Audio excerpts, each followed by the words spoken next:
give me just one moment to set up my clock so I don't go over time. I need to be looking at it in order not to... Oh, I'll figure it out. All right. It is... Let me begin by saying it's a blessing to be gathered here and to speak and think together about and learn from persons from a variety of religious traditions. It's fortuitous that the theme of interreligious friendship was mentioned, because one of the great joys of being here is that I get to be with some of my dear friends who I haven't seen in some time and celebrate our interfaith friendships. Customarily, at this time, I would be taking my nap. I suspect that that might be true for many of you. So therefore, I have profound sympathy, and I also have great admiration, because the only way I get through this period of time is with, coffee. And you all managed to do it without. So proper props to Latter-day Saints. You are saints to be able to pull off that miracle. I will really want to speak with you today rather than read a paper, because I'm still thinking through the ideas that I'm presenting. And so what I will aim to do is to stop in time to field real questions from you, because I find that I'm a far better speaker and thinker when I'm on my feet. So by my logic, I will aim to speak for 20 minutes. So that is, what's the math? 2:15 or so? Yeah, 2:15. So here we go. So how many of you have heard the term post-truth? Okay, not everyone. So I will have to explain what I mean, and I'll get to that in just a moment. First, a preliminary remark. I want to quickly signal that in much interreligious work, we are quick to imagine the scene of our encounter as a table, a dialogue table. And we imagine the gaze of participants as directed at each other, right? A Hindu looking at a Buddhist, looking at a Christian or a Jew. That is, in some ways, the founding image that pops into the mind when one thinks about interreligious encounter, the so-called dialogue table. But I want to remind us all that it's possible to imagine the gaze working otherwise. While certainly gathering around dialogue tables is of immense importance, my remarks are of another kind. In my imagination, and I invite you to join me, persons from across religious traditions are standing shoulder to shoulder and are directing their common gaze towards a common problem. I'm not really sure why that way of imagining interreligious encounter isn't primary in mind. Maybe it is for some of you, but I find that even though I know about this kind of work, I'm still captured by the logic of the table. And I want you to think of this other image, not least because it's just as important in interreligious encounter. Think, for example, about Abraham Joshua Heschel and Martin Luther King Jr. locking hands together, standing shoulder to shoulder, and marching for civil rights. That too is a profound shape of interreligious encounter. Or imagine all the people of various religious traditions gathered at Gandhi's ashrams, persons from every and no religious traditions gathering to engage in shared religious practice, scripture reading, hymn singing, all to form themselves as satyagrahis, nonviolent resistors, working for Swaraj, independence. So my paper, or my remarks, is based in this second way of imagining interfaith, and not us gathered around a table. So I find that much of my inspiration for thinking about this way of thinking comes from Abraham Joshua Heschel, and it is at the heart of Rabbi Heschel's milestone lecture given at Union, where I teach, in 1965, called "No Religion is an Island." I think that is one of the most important documents in the entire history of the interfaith movement. It should be part of your interfaith scriptures. You should read that document once a year. And there, Heschel argued that it must be either interfaith or internihilism. He argued that the most widespread movement of our time was nihilism or nihilism. And the only way to counter it is when faiths join together to work hand in hand. So my problem, the problem I want to call to your attention, is the problem of post-truth, which some of you have heard of and some of you have not. I think that is the version of internihilism that is plaguing our time. By post-truth, which was 2016 Oxford Dictionary's word of the year, I mean this: a complex set of phenomena in which there's profound indifference to the truth, marked by the propagation of outright falsehood, the ready embrace of conspiracy theory, vaccine denial, flat eartherism, climate change denial, science denial. The French word is connaissance. It seems to me that what I have called the Cartesian moment takes on its position and meaning at this point. I think the modern age of the history of truth begins when knowledge itself and knowledge alone gives access to the truth. That is to say, it is when the philosopher or the scientist or simply someone who seeks the truth can recognize the truth, and listen to this, and have access to it in himself, and solely through his activity of knowing, without anything else being demanded of him, without having to change or alter his being as a subject. Foucault holds that the modern moment in the history of thought arrives, and he calls it the history of truth, arrives when moderns come to believe that we can know the truth just by opening our eyes and following the right scientific procedures. You need not become otherwise. For me, critically, you need not desire otherwise in order to know the truth. Nothing at stake in the knower, the subject who knows, the subject who is in the business of knowing. Proper procedure alone suffices. The heart is irrelevant. In other words, every spiritual tradition, and he means the history of the West, he doesn't work in Hindu and Buddhist traditions, and here he sounds like somebody who commends tradition, which is why I think it's slippery and sloppy to, yeah, this is a comment for Elizabeth, or rather, McIntyre. Anyway, he argues that in the history of thought prior to the emergence of Enlightenment philosophy, it was taken for granted in the West, the Greeks, the Christians, everybody, that you had to pay a price in order to know the truth.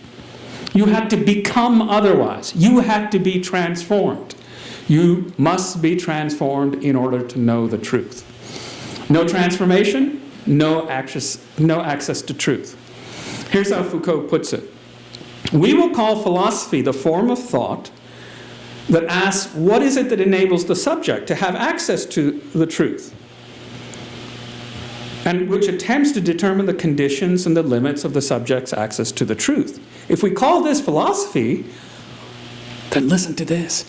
Then I think we should call spirituality the search, practice, and experience through which the subject carries out the necessary transformations on himself in order to have access to the truth. You mean the postmodern dude is talking about spirituality? And that apart from some spiritual discipline that one might not be able to access truth? Yes, that's precisely what he's saying. Hence my sort of argument of Saint Foucault here. We will call spirituality, this is his phrase, this is still his words, then the set of these researches, practices, and experiences, which may be purifications, ascetic exercises, renunciations, conversions of looking, modifications of existence, which are not for knowledge, but for the subject's very being, the price to be paid for access to the truth. The price to be paid for access to the truth. No price paid, no access to the truth. Right? So another simple way of putting it is, you remember you're all too young for this. There's a great old movie called A Few Good Men. Tom Cruise movie, you ought to see it. He's cross-examining Jack Nicholson, who's this curmudgeonly person, and he's demanding the truth from Jack Nicholson. He says, "I want the truth," and then Jack Nicholson says, "You can't handle the truth." And that's precisely what Foucault is saying. Not only do you can't handle the truth, you don't even want the truth. Right? The condition for access to the truth is desire for the truth. If you do not desire otherwise, you will have no access to the truth. You will engage in confirmation bias and other forms of error that are now being exhaustively categorized by the people doing the science on how knowledge goes wrong, right? All the science shows that things are going wrong because of affective reasons, right? Desire reasons, in-group belonging reasons. But the solution is information. Kill them with information. You see the mismatch? Foucault's saying, ain't never going to happen if you don't transform the heart. This is exactly what Hindu and Buddhist traditions insist upon. The first condition for joining a Buddhist or Hindu community is intense desire for the truth. The Sanskrit word is mumukshutvam, the desire for liberation, which is synonymous with the desire for knowledge. So when you show yourself to a guru, what the guru is sussing out is not whether you're clever, of course that's part of it, but whether you have, as Anand says in his beautiful book on this topic called Accomplishing the Accomplished, where he has an exhaustive list of the prerequisites within Hindu tradition for studying with a guru. Do you have a burning desire for liberation? So, no burning desire for liberation, no access to truth. This is something that Hindu and Buddhist traditions have always insisted upon. So, within those traditions, there is no bifurcation of cognition and affect of what we in the West would call mind and body. Right? So the problem with knowledge is not narrowly epistemological in the sense of getting the right information into the noggin. It's about the transformation of the whole person in the direction of the truth. I would call this a comportment theory of truth, not a correspondence theory of truth or a coherence theory of truth. If you're in philosophy classes, you will have done this work. I think the older traditions, and Foucault's pointing to this, had a comportment theory of truth. You had to become otherwise in order to know otherwise. Does that make sense? So, this means that you have to do what he called either some kind of erotics or ascetics. You had to either give up on distorting desire, ascetics, or intensify positive desire, erotics. Without one of these two, no possibility of change, no possibility of access to truth. All right, now to wrap up. I'm already over time. Okay, if I'm right, what does that mean for public culture? I mean, is John, is Dr. Thatamanil, my students call me Dr. T, so you can call me that. Is Dr. T saying we got to get America to meditate? Yeah, like that's going to happen? Right? Well, what's the solution that's practicable for the kind of transformation that John seems to be saying is required if we're going to even want the truth, which makes us able to handle the truth, to quote, Jack Nicholson. It seems like I have backed myself into a corner. Well, I want to talk to you about it. My own sense is that I have not backed myself into a corner, because this kind of mass transformation has actually happened in American life and in Indian life. I'm talking about the nonviolence movements, right? These were not exercises in transforming one heart at a time, right? The nonviolence movement, the sit-in movements, the work of James Lawson and Martin Luther King, and all, Fannie Lou Hamer and Rosa Parks. These were prepared exercises in collective social transformation at mass scale. Ditto in India, at a vast scale. Gandhi was mobilizing spiritual disciplines for a nation, not merely for one heart at a time. So, I don't know that that gives you a clear-cut answer, but it suggests that transformation at scale for matters of affect can in fact happen. And that betting on that proposition is more likely to work than doubling down on a failed strategy of trying to inform people into the truth, when every tradition prior to the modern West has emphatically argued that you must transform persons into the truth, not inform persons into the truth. You see the problem that we're facing? All right, let me stop there, and I think we have some time for questions.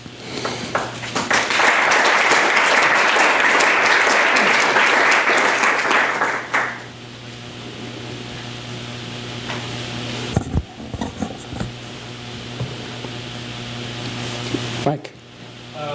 Sorry, McKay. That's okay.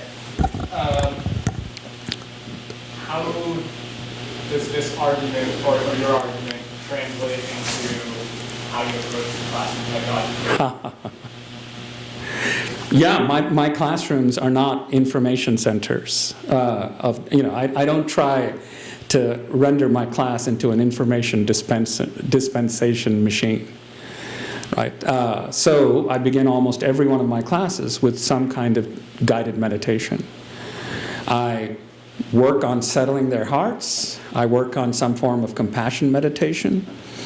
One of the key components of Buddhist and Hindu arguments is that if you are captured by, these are the three poisons in the Hindu and Buddhist traditions, raga, dvesha, and moha, craving, aversion or hatred, and delusion, you cannot know the truth, right? Because egocentrism is so intense in you that you can't open. The aperture of the mind's eye cannot open, to use that, right?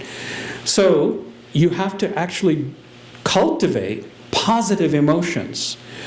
The Buddhist traditions commends the Brahma Viharas, loving kindness, mudita, empathy, karuna, right? You have to dispose and oppose the negative orientations of the kleshas, the defilements, with positive affective states. So I try to do some of that work within the classroom so that before we get into the rigorous theological arguments and debates, we first calm ourselves. I don't sound particularly calm right now because I'm so excited about all this. Calm ourselves, and then also generate affective states that are likely to be disposing us towards the real, which is towards the other, who is very much part of the real, right? So in these ways, I try to make these spaces of transformation, not merely information.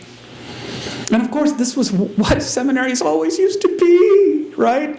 And then we walked away from that because the seminaries and university divinity schools became too pluralistic.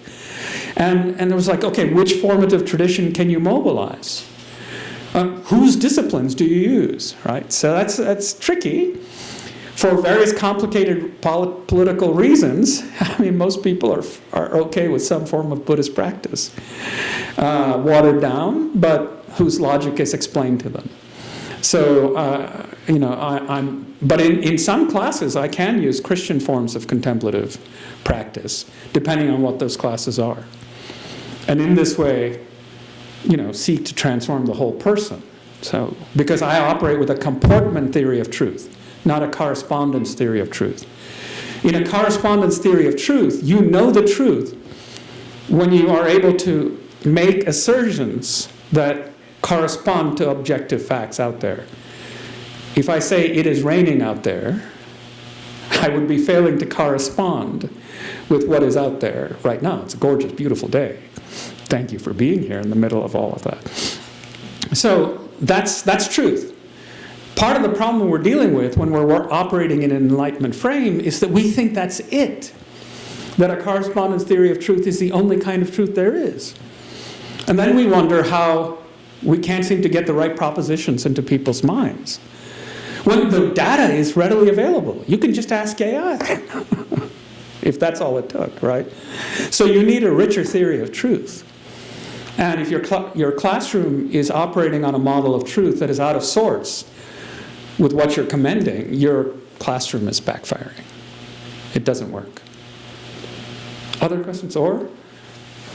First of all, thank you for thinking out loud in our presence, which, as a dear friend of mine, I've always loved and reveled. Oh, it's so much more fun than reading papers. I can't stand it. I think your presentation dovetails with several others. Yes, I noticed that, earlier yeah. in the day, but I think particularly about the poetry presentation and the notion of reflective practice and or slow thinking and the need to recover, as I understand Foucault saying in his own unnecessarily complicated way, the best of these practices across space and time. Yes. And it reminds me too of something that our colleague Thatamanil has written about extensively, which is about the need for each of our traditions to very self-consciously mine the past for such practices for this kind of comportment. Absolutely. And I think part of what they're calling us to, because the exercises will have affinities, they won't be the same. So the question is, how do we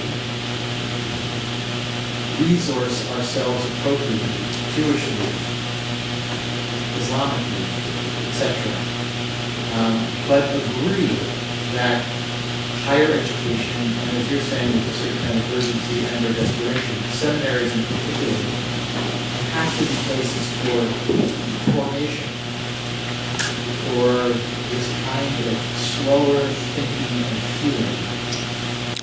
If we're going to find our way out of what I think we can all agree on, regardless of political affiliation, is a kind of deadly state. Yeah, we're in deep trouble. And we keep betting on the poor solutions to grave problems. And they're doomed to fail. So we're facing what Barack Obama called an epistemological crisis. Now, But just one other word from my perch that relates to what you said and inspires me is that I still think in many of our traditions, the use of spiritual practice in the name of the universal has not been integrated. Oh, this is for what we do. yeah, no. And what you're calling us to is, this is what we desperately need to do to be integrated so that we can Yep. cross over and cross back to the language of one of our teachers, Paul Miller. Yeah, absolutely. So let me just answer quickly because I'm dying to hear Khalid, who I'm quite sure will be saying many themes, sounding many themes that are going to echo mine. So I'm sure part of the answer will come from his presentation. So no reason for me to consume even more of his time. I'm already 3 minutes into his time. You correctly hear me as calling for a kind of spiritual cross-training. And that's exactly right? So just as athletes from some disciplines do more than the bodily comportments that are primarily about building the muscles required for their particular sport, but engage in cross-training, I myself, this is partly why I'm a little bit worried about single tradition accounts I'm looking at Elizabeth again, because I myself am shaped by my cross-training as an Anglican, as a non-dualist from... And a capitalist. Well, yes, and I argue deeply that I'm also, my primary spiritual practices are acquisition. Yeah. Right? Like, I am being trained to desire. Presently, my addiction, fountain pens. I love buying and using them. And so capitalism is my primary spiritual practice, the way in which the market tutors me to desire. So if you think you don't have a spiritual practice, I mean, so naive, so radically naive. You're dreaming capitalist dreams as you sleep. Everybody starts looking at me cross-eyed if my sermon goes over 17 minutes. 12 minutes and they're fidgeting. So my attempt to sort of speak and shape minds and hearts through the sermonic craft, it's like a pea shooter mobilized against the disciplines of the market, right, which are forming you deeply and profoundly towards self-centered acquisitions. If that's what we're up against, we better have interfaith against internihilism. We better learn what Hindus and Buddhists have to teach us about moving out of self-centered orientations towards other-centered orientations. Those disciplines help my life as a Christian. And they're not identical with the disciplines that Christianity offers me, which is why they matter. If they were identical to what I already have at home, I would not need to do them. All right, thank you. I better stop.